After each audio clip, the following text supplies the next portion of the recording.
If you want to stop syncing Google Drive, the good news is that it only takes a couple of clicks. In this video, I'll show you the quickest way to pause Google Drive syncing on Windows or Mac, and I'll also show you how to turn it back on later if you change your mind.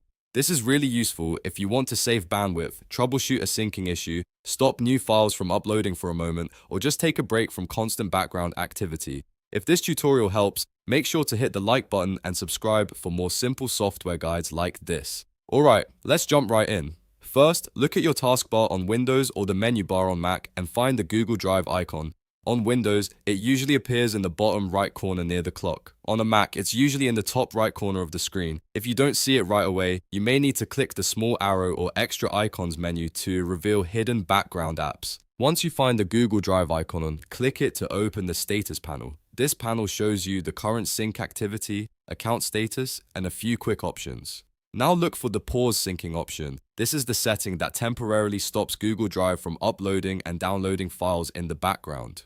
Click pause syncing and Google Drive will stop syncing immediately. You may notice that new changes won't be uploaded while syncing is paused, and files from the cloud won't be downloaded until you resume it.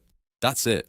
The sync is now stopped for the moment. If you ever want to turn syncing back on, just click the Google Drive icon again, open the same menu, and choose Resume Syncing. That will pick up where you left off and continue syncing your files normally. If you're trying to troubleshoot a specific issue, pausing and resuming can sometimes be a quick first step before doing anything more advanced. And if you're on a slow connection or working on something important, this gives you a simple way to temporarily keep Drive out of the way. Just remember, while syncing is paused, your files may not be backed up in real time, so it's a good idea to resume syncing once you're done. If you found this helpful, please give the video a like, subscribe to the channel, and turn on notifications so you don't miss the next tutorial. Thanks for watching, and I'll see you in the next one.